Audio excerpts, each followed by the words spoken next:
Hello दोस्तों, आज की इस वीडियो में हम डिस्कस करने वाले हैं टर्म एस्टिवेशन के बारे में। हाँ, काफ़ी सॉलिड वर्ड है एस्टिवेशन, लेकिन इसका मतलब बड़ा आसान सा है।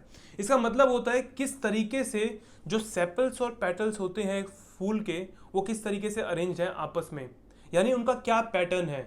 जनरली जितने भी तरह के फ्लावर्स होते हैं नेचर के अंदर, उनकी जो पत्तियां होती हैं यानी फूल की पत्तियां चार ही तरीके से अरेंज होती हैं। उन्हें बोलते हैं हम चार तरह के एस्टिवेशंस। यानी हम pattern of arrangement of sepals and petals की बात कर रहे हैं इस वीडियो के अंदर। हमने पैटर्न ऑफ अरेंजमेंट पहले भी डिस्कस किया था एक वीडियो में, याद आ रहा है? जब हम लीफ का डिस्कशन कर रहे थे तब हमें पता चला था कि लीफ नेचर के अंदर तीन ही तरीके से अरेंज होती हैं और उनका पैटर्न ऑफ अरेंजमेंट को कहते हैं फाइलोटेक्सी। वो तीन तरह की फाइलोटेक्सी हुई, एक थी ऑल्टरनेट, एक थी अपोजिट, एक थी वर्ल्ड। अगर तुमने ये चीज़ नहीं देखी तो मेरी लीफ वाली वीडियो को भी जाके ज़रूर देखना, उसमें मैंने डिटेल में डिस्कस किया है। अभी हम डिस्कस कर रहे हैं एस्टिवेशन के बारे में, जो कि होता है मोड ऑफ अरेंजमेंट।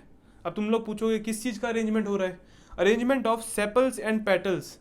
ये किस चीज़ में अरेंज हो रहे हैं? फ्लोरल बर्ड के अंदर। अब जो ये अरेंजमेंट होता है, हमें देखना होता है कि ये with respect to other members of the same whorl. Whorl का मतलब होता है लेयर, यानी सेपल्स आपस में किस तरीके से अरेंज है और पेटल्स आपस में किस तरीके से अरेंज है इंडिविजुअली। अब कुछ लोगों के लिए तो ये डिफिकल्ट वर्ड्स होंगे कि ये सेपल्स क्या होता है।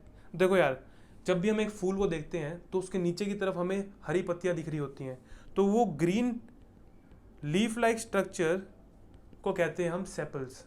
और पेटल्स की बात करें तो फूल की जो रंग बिरंगी पत्तियां होती हैं बड़ी बड़ी, उनको कहते हैं पेटल्स। तो हम इस उनके अरेंजमेंट को स्टडी कर रहे हैं इस वीडियो के अंदर। जनरली चार तरीके से वो अरेंज होती हैं, इसलिए हमारे पास चार तरह के एस्टिवेशंस हैं। पहला होता है वेलवेट, दूसरा होता है इम्ब्रिकेट, तीसरा ट्विस्टेड, चौथा वैक्सिलरी। तो ये चार तरह के हम एस्टिवेशंस इस वीडियो के अंदर डिस्कस करने वाले हैं। पहला होगा वेलवेट एस्टिवेशन, दूसरा ट्विस्टेड एस्टिवेशन, तीसरा इम्ब्रिकेट एस्टिवेशन और चौथा वैक्सिलरी एस्टिवेशन। तो आइए स्टार्ट करते हैं। और हर एक एस्टिवेशन के एनसीईआरटी में कई सारे एग्जाम्पल्स हैं। तो उन एग्जाम्पल्स को याद करने के लिए मैंने एक सॉलिड न्यूमोनिक्स बनाए हैं। एक बार तुम लोग वो न्यूमोनिक्स देख लोगे ना तो तुम्हारे दिमाग में छप जाएंगे वो एग्जाम्पल्स। तो आइए स्टार्ट करते हैं डिस्कशन को। सबसे पहले हम डिस्कस करने वाले हैं वेलवेट एस्टिवेशन की। इसके अंदर दोस्तों बड़ा आसान सी बात है, जो पत्तियां होती हैं वो आपस में टच तो करेंगी लेकिन ओवरलैप नहीं करेंगी कभी भी। यानी अगर मेरे दोनों हाथ फूल की पत्तियां हैं तो आपस में टच जरूर करेंगे ये, लेकिन ऐसे ओवरलैप नहीं कर रहे होंगे। जो भी फूल इस तरीके की पत्तियां का अरेंजमेंट शो करते हैं उनको बोलते हैं हम वेलवेट एस्टिवेशन के एग्जाम्पल्स। अब हम इसकी डेफिनेशन देख लेते हैं कि जब सेपल्स और पेटल्स एक वर्ल के अंदर बस टच करेंगे एक दूसरे को मार्जिन के ऊपर, तब हम कहेंगे कि वो वेलवेट एस्टिवेशन है। और इस चीज में जरूर ध्यान देना कि वो कभी भी ओवरलैप नहीं करेंगे, मतलब they will never overlap over each other. ठीक है? तो वेलवेट एस्टिवेशन में जो सेपल्स और पेटल्स होंगे they will just touch each other at the margins but will never overlap each other. इसके एग्जाम्पल्स की बात करें, और एग्जाम्पल से पहले एक बार देख लेते हैं कि किस तरीके से वो फूल दिखेगा जो भी वेलवेट एस्टिवेशन शो कर रहा होगा। देखो, अब हम हर एक जगह एक तो बनाएंगे लाइन डायग्राम और दूसरा बनाएंगे हम फ्लोरल डायग्राम। तो लाइन डायग्राम बनाना आसान है और समझना उससे भी आसान। तो इसमें दिख रहा है कि अगर हम पेटल्स की बात कर रहे हैं तो इसमें दोस्तों दिख रहा है कि हर एक पेटल आपस में बहुत पास तो है लेकिन ओवरलैप नहीं कर रही हैं। तो हम समझ सकते हैं कि हाँ, ये वेलवेट एस्टिवेशन के बारे में बात कर रहे हैं। इसी तरीके से अगर हम फ्लोरल डायग्राम को देखें तो इसके अंदर भी तुम देख सकते हो कि जो पत्तियां हैं इस फूल की आपस में टच तो कर रही हैं लेकिन ओवरलैप नहीं कर रही। ये ऊपर की तरफ हो गया पेटल्स, और नीचे की तरफ हम देखें तो ये ग्रीन कलर की पत्ती जैसी स्ट्रक्चर को बोलते हैं हम सेपल्स। तो सेपल्स भी टच कर रहे हैं लेकिन एक दूसरे को ओवरलैप नहीं कर रहे हैं। तो इसी तरीके से हमने पहला जो एस्टिवेशन है उसको डिस्कस कर लिया है, जिसे बोला है वेलवेट एस्टिवेशन। जैसे कि हमारा रेड वेलवेट केक होता है ना, उसी तरीके से वो वेलवेट वर्ड याद रखना। वेलवेट एक कपड़े का नाम भी होता है ना। अब इसका एग्जाम्पल देखते हैं। इसका एग्जाम्पल है कैलोट्रोपिस। तो कैलोट्रोपिस इसी तरीके का अपना arrangement of sepals and petals show करता है। अब तुम लोग बोलोगे कि आपने तो कहा था कि निमोनिक भी डिस्कस करोगे, तो ठीक है, इसके लिए एक निमोनिक है कि तुम अगर कैलोरीफिक वैल्यू जानते हो, हर एक फ्यूल की कैलोरीफिक वैल्यू होती है। हम इसी तरीके से हम अपने फूड की कैलोरीफिक वैल्यू भी देखते हैं। तो ये ही हमारा निमोनिक है जो कैलोरीफिक वैल्यू है। तो इसमें तुम्हें याद रखना है कि वैल्यू से याद रखो कि वेलवेट एस्टिवेशन की बात हो रही है, और कैलोरीफिक वैल्यू, कैलोरीफिक वर्ड से याद रखो कि हम कैलोट्रोपिस की बात कर रहे हैं। ठीक है, तो कैलोरीफिक वैल्यू तुम्हें याद दिला देगा कि कैलोट्रोपिस में हाँ वेलवेट एस्टिवेशन थी। ठीक है, अब हम दूसरे तरह के एस्टिवेशन की बात कर रहे हैं, वो है ट्विस्टेड एस्टिवेशन। इसमें क्या हो रहा है यूनिक सा, कि जब एक margin of the appendage, appendage यहाँ पे क्या क्या हो सकता है, या तो वो सेपल हो सकता है या वो पेटल हो सकता है, तो इन दोनों ही चीज की एक मार्जिन ओवरलैप करेगी दूसरी पेटल या सेपल के ऊपर, और इसी तरीके से एक पूरा पैटर्न बन जाएगा। तो हम लाइन डायग्राम देखते हैं इसका समझने के लिए। अगर हम इस वाली पत्ती को ध्यान दें तो इसका जो ये वाला कॉर्नर है वो ओवरलैप कर रहा है सेकेंड वाली पेटल के ऊपर, सेकेंड वाली पेटल का जो ये वाला पार्ट है ये ओवरलैप कर रहा है थर्ड पेटल के ऊपर, इसी तरीके से थर्ड पेटल का ये वाला पार्ट फोर्थ पेटल पे ओवरलैप करेगा, फोर्थ का फिफ्थ पे। तो इस तरीके से एक पेटल का एक मार्जिन ओवरलैप कर रहा होगा दूसरे पेटल के ऊपर, तो इसी को हम बोलेंगे कि वो ट्विस्टेड एस्टिवेशन शो कर रहा है, यानी ट्विस्ट हो रखे हैं सारी पेटल्स एक दूसरे के ऊपर। तो इसी तरीके से हम ये अगर डायग्राम देखें फ्लोरल, तो इसमें भी दिख रहा है कि हर एक पेटल एक दूसरे के ऊपर किस तरीके से ट्विस्ट हो रखी है एक मार्जिन से। अब तुम लोग बोलोगे कि इसके एग्जांपल्स डिस्कस करो, तो चलो भाई एग्जांपल्स भी डिस्कस कर लेते हैं जो एनसीईआरटी में गिवन है। तो एनसीईआरटी में ट्विस्टेड एस्टिवेशन के 3 एग्जाम्पल गिवन है। पहला है चाइना रोज, दूसरा है लेडी फिंगर, और तीसरा है कॉटन। तो इन तीनों को याद करने के लिए मैंने निमोनिक बनाया है कि चाइनीज लेडी ट्विस्टेड हर कॉटन शर्ट। तो इससे तुम्हें याद रहेगा, चाइनीज से याद रखना चाइना रोज, लेडी से याद रखना लेडी फिंगर, ट्विस्टेड से याद रखना कि हम ट्विस्टेड एस्टिवेशन की बात कर रहे हैं, और कॉटन से याद रखना कि हम कॉटन प्लांट की ही बात कर रहे हैं।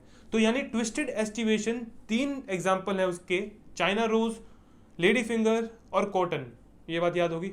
और ट्विस्टेड में ऐसा क्या था, एक मार्जिन ओवरलैप कर रही होगी दूसरे पेटल के ऊपर, और इसी तरीके से हर एक पेटल की एक मार्जिन एक दूसरे के ऊपर ओवरलैप करती चली जाएगी, यानी सारी जो पेटल्स या सेपल्स थे वो ट्विस्ट हो चुकी हैं बस थोड़ी सी। तो ये हो गया हमारा ट्विस्टेड एस्टिवेशन।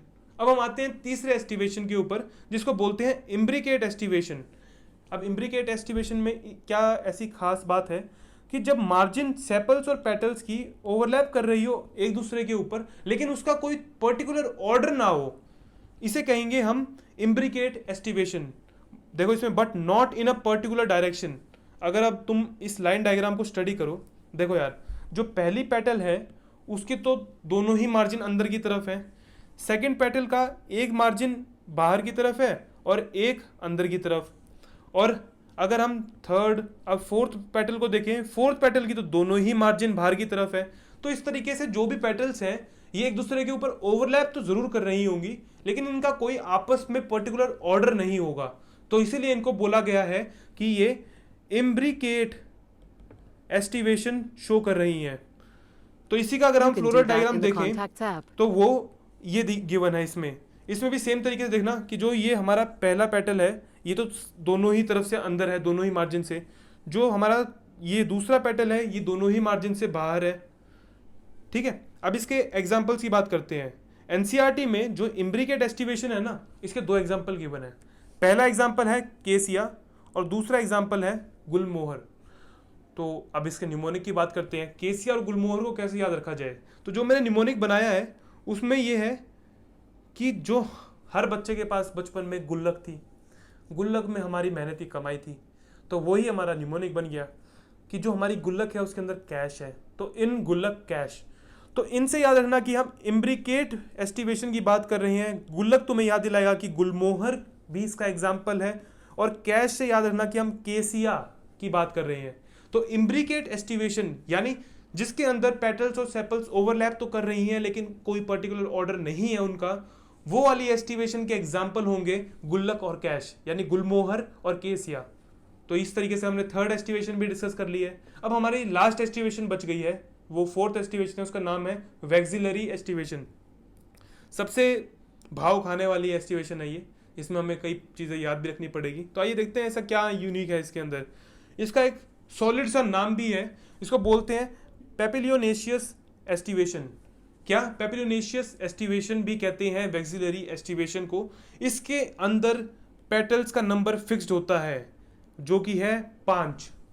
5 में से एक बिल्कुल सबसे बड़ी होती है, उसको बोलते हैं स्टैंडर्ड। 2 का साइज एक जैसा होता है और बची हुई 2 का साइज एक जैसा होता है।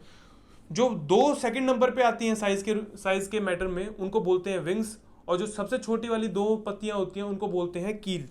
तो अभी हम वही स्टडी कर रहे हैं कि जो लार्जेस्ट पत्ती है इन सब में उसको बोलेंगे स्टैंडर्ड, क्योंकि अगली का स्टैंडर्ड है यार, बिल्कुल बड़ी सी अपना टिप टॉप चलती है वो पत्ती। अब जो दूसरी है, जो स्टैंडर्ड है ना सबसे बड़ी वाली, वो ओवरलैप करेगी 2 लेटरल पत्तियों को, उनको बोलेंगे विंग्स।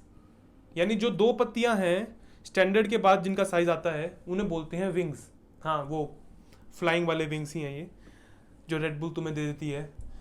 तो अब विंग्स कहते हैं यार स्टैंडर्ड ने हमें ओवरलैप किया है, हम दूसरों को ओवरलैप करेंगे। तो विंग्स ओवरलैप करती हैं 2 स्मॉलेस्ट पेटल्स को, जिनको बोलते हैं कील, KEEL। तो कील सबसे स्मॉलेस्ट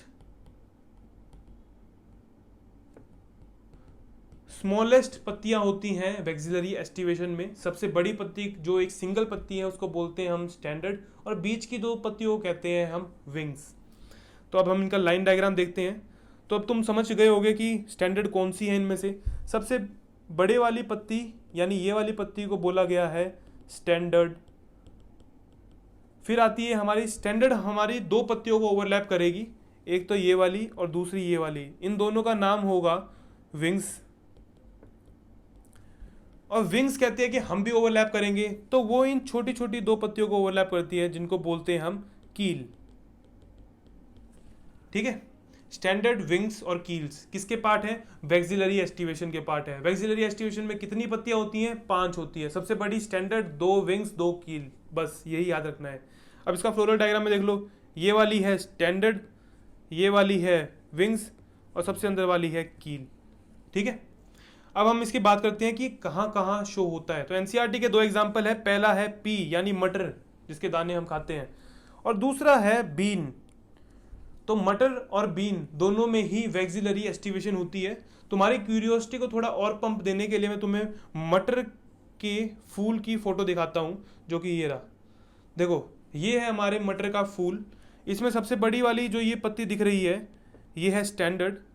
स्टैंडर्ड ने ओवरलैप करी हैं इन 2 पत्तियों को, ये है हमारी विंग्स।